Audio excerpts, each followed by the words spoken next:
Hello, Vetle. I'm happy to see you in our studio. And here we will make a short interview about your journey, AI journey as a Chief Technology Officer at Nordic AI. Yes, my name is Vetle. I've now been working with AI for 3 years. It started at the journey started at university. When I took a bachelor degree in IT and information systems, AI started to become the thing. It was about in 2022 and 21. And when you are with fellow students that are focused on IT, this is the only thing you hear about. How it will change everything, how we can use it, how we can then take advantage of it. And just half a year later, we're going to start working on our bachelor degree, or like the final written test. And with this test, we had also to make a product for a company. And our product was AI chatbots. So much potential in the product. I said to the rest of the guys, hi, we have to take it further. We have to sell it. We have to give it to everyone. This is something every business will need in the future. We can be the first, or we can be at the start. And none of the guys really didn't believe it, or didn't want to join me. So I had to find other guys. So I had to start networking. I knew nobody. I was young. I was only 20. I was young, I didn't know anybody, so it was really scary at the start, going out the door, meeting up at networking events, being the youngest, not knowing anybody. And by just talking to people, showing what we built, and being interested, I got more connections, I got invited to other meetings, and it ended up with me meeting the rest of my team. That's a very interesting story. And what challenges did you meet apart from people not believing in AI and chatbots? And also, how do you prove that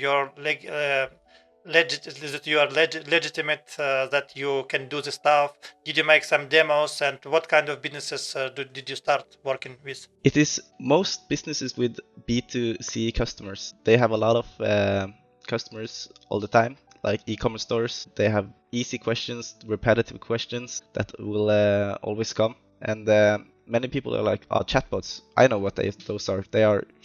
But they are bad. They don't work.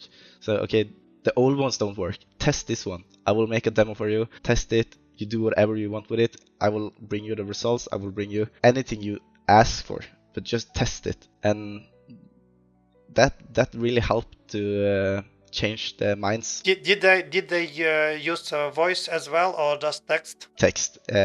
We started with text. The voice function is recently new, or not something that we have focused on yet. We have first had to take and change the chatbot industry to make people just see it work with just text. But were the older people happy, or there were some challenges and some people who didn't like, or if the chatbot was not right, and there were many technical issues and logical issues, and the clients were not happy with it? Yeah, when we started working at first, the models were smaller, they were more expensive, they were slower, they had problems, they could hallucinate, they could make bad results. But just being up to date, finding the newest models, we keep making them better every time there's a new release. And we always compare other versions or other AIs to each other to see what gives the best results. And I also saw a lot of people saying, AI cannot replace me. It's me that drives the customer. I am talking with them. They buy from me because I am the person. And now we see with chatbots that a lot of customers just getting so perfect help, they even start thanking the chatbot just because they get the answers so quick. They get so good answers, and basically starting to replace the customer service. Yeah, that's very interesting to know. And what kind of changes? What model made the most impact? I mean, do you use OpenAI models, or Anthropic Cloud, or some other models, Gemini? And what is your favorite, and which changed, which update made the most impact? Well, that's a really good question, because you have like the impact on the models, like on the quality, but you also have releases like DeepSeek, which not only influences the models, but also the whole world, how AI is going to proceed forward. When there's competitors can come out, do it so cheap and for free, and make it open source, and make it almost better than the top model of, for example, OpenAI. Like, these changes are the biggest ones, where it impacted the whole industry, not just the quality of the models. So I would say DeepSeek gives like really good change, But like for like model quality, we will probably always stick with OpenAI. It's between those and Anthropic's Claude models, but I favorite OpenAI. But with text models, the charges, the cost is quite cheap. What is your how do you decide between the quality and the cost? Was the cost a concern, a lot of concern for the customers with a lot of traffic, a lot of chats, or how do you make decision between like cheaper models and more expensive who can think more? It's about a lot of testing and trying out and failing.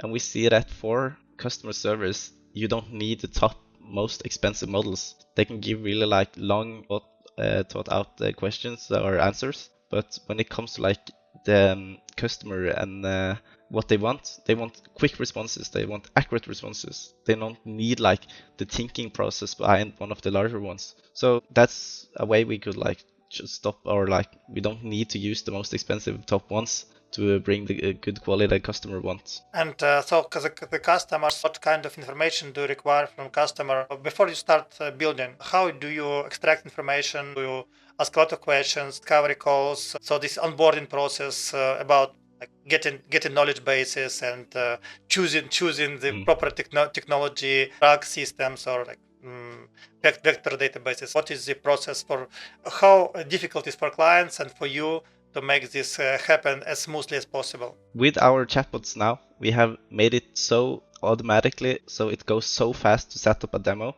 It takes about 5 minutes, 10 minutes, and that's mostly just gathering pictures and names. And yeah, because if somebody is interested, we always just send out a demo. It's so fast, it's so easy, and it will be like 80 to 90% complete, but it's the last 10% where we as humans has to come in and give the last input.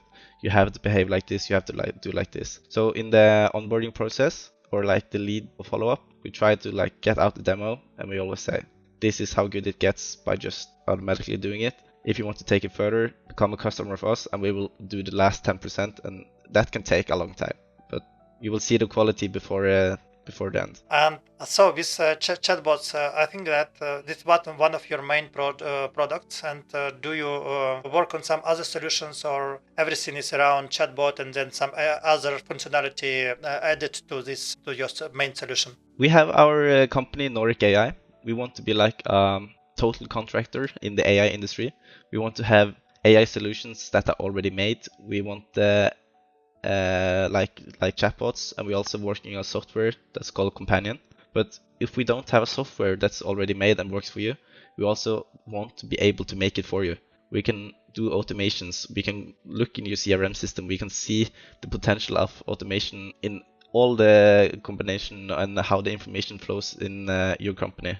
And it's not always that the one solution works for the one company, so we don't want to close any doors. And with that, we also give a lot of advice, and we do like helping like with law, and you have to follow strict rules with the Euro AI Acts and stuff like this. So we want to be like, we can deliver everything. And so you have also an international team of people who work from other countries, and how do you manage? So as far as I understand, you manage the team, you have many procedures, and you outsource some work. How do you manage? What kind of systems do you implement in your management to make sure everything is aligned on your team? We use a lot of Discord internally. We are 3 owners of this company, and we do our main communication over there.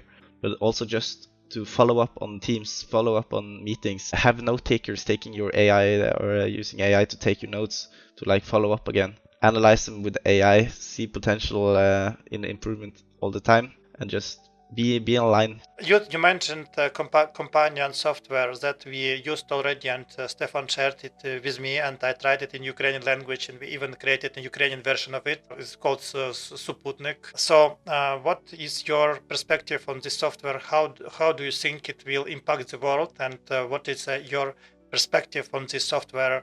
Whether how do you describe which kind of society groups, social groups will it affect the most and help the most? Can you explain this? When Sebastian first brought up the idea with Companion to me and Stefan, We were like, is this something we want to do? Is this as good as he says it? We were not really sure if we wanted to like to invest everything in it. But just hearing Sebastian talk about it and see him work with it, you can see it in his eyes every time it mentions or he thinks about it. He lights up. And when a software can do that for one person just working on it, imagine what you can do for like the person using it, everyone around it. There's no, like, everyone in the world always needs something to talk about. We are humans, or to talk with, and everyone loves to talk about themselves. And here you have a partner you can have all the time. So you said that companion software is what ignites Sebastian, and what and you talk about chatbots. It's what ignites you, right? I have like it is been there from the start. It's like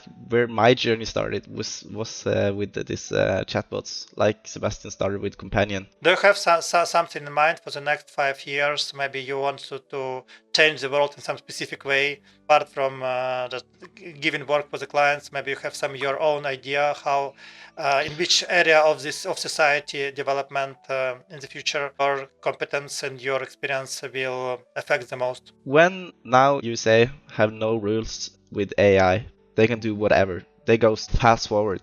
That means Europe will fall behind. What companies in Europe will try to succeed in a race where they are bound to lose? People will quit because of these laws when America doesn't have them. And the same will go for Norway. And the Norwegian like startup industry is really bad. But we want to like drive it forward. We don't want Norway or any other European country to fall behind and let America win. That's my vision. Yeah, that's a very important point, and I support that. And here in Ukraine also, I think that although we have a lot of entrepreneurs and startups, our country is in the time of the greatest challenge of all time. So I'm happy that you develop things with future in mind, and also companion software that I hopefully will help people with serious trauma and psychological stress. As I live near Kiev, and you see what happened like this week was the toughest week in the history of these 3 years this week. So I hope that this trauma and psychology help will be needed and will be provided by your software. And so what what would you recommend to people who are not into AI, who only heard about this or just use ChatGPT for like few times? Do you have advice to people not technically experienced, not technically advanced, of how AI could change in their ordinary? You don't really need to be technically advanced to take use of AI. You just start talking with it. It looks like a messenger chat or like a phone message. You send your message and you get your response. That's why it's so popular, because it's easy to, it's familiar. And just start using it. Use it every day. It's like riding a bike. You just have to do it, and when you learn it, it will just be there. How do you combine your intensive work and working on many projects and your professional experience with your hobbies and like leisure time? So what do you do apart from work? I play a lot of football and work out. Football is my break. It's when my mind goes away from all problems, everything, and I can focus on one thing. It's like when I step on the pitch, nothing else matters. And I also like really happy for now because we have even managed to go in as a sponsor in my like local team where I play. So it's just for fun, but we can like help my local team after like building our company. That's fantastic. As I worked for football like most of my life, so that is one of my favorite sports. Thank you for sharing this. What kind of position are you in? I'm a striker, That's but fantastic. I can also play out wide on the wings. Yeah, that's fantastic. That's good to know. I think that sports and activity adds a lot to the quality of one's life and thinking. And one who exerts a lot of energy also is energetic and progressive in all the parts of his life. So, what do you see the future of your company like? You said that you will change the landscape of how is treated in Europe and also in Norway, and how your company will be on the front, on the storefront of, I don't know how to say this, as avant-garde of the AI community and society. And so, do you have some dream for your company, like what is the project that you will be most excited to work on? For now, it has to be companion. I really want to see where it can land and what it can bring to others. And like if you work as we do, you start your own company and do like this, you don't have like a very giving job. You are not a doctor. You don't help people directly. You're not a fireman saving people. So I have been feeling kind of I miss out on having a giving job or like to help others. But with developing companion, I can help others in the way I can do it best, and that's like to start a company, to bring it up and build this type of software. So yeah, thank you for sharing. I think that all of your answers were succinct and deep, and so it's easy to understand. And your attitude to life and to other people and to your country, to Europe, to Norway, and to the society in general, I think that it's worth commending, and it's a value and respect to this. And so I thank you for this interview. I think that we covered most of the items. At the last, I have one question. It's coming back to the technology. For the usual person who like plays with ChatGPT, etc., do you think there are some special skills, technical skills needed, or not needed at all for the usual person? you have to be open-minded. You have to be the one that looks for the solution. If it will always be a problem, and if you can find the solution to the problem yourself, you are so far ahead of so many people. Thank you. Thank you, Vetle. And so my last question is for people who watch this interview, who are attracted to your personality and to Nordic AI. And from the professional perspective, why should one start working with you, with your team?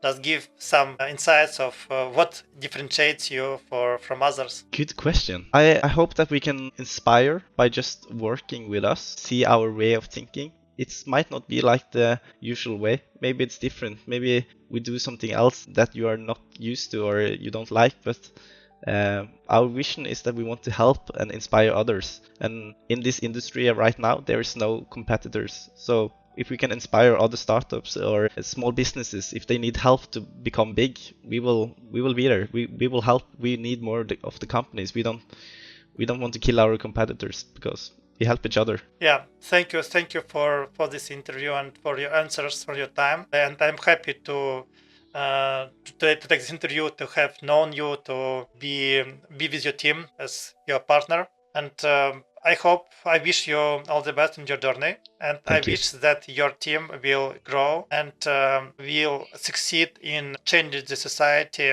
as a whole in the future. Thank you, Vetle. Thank you very much.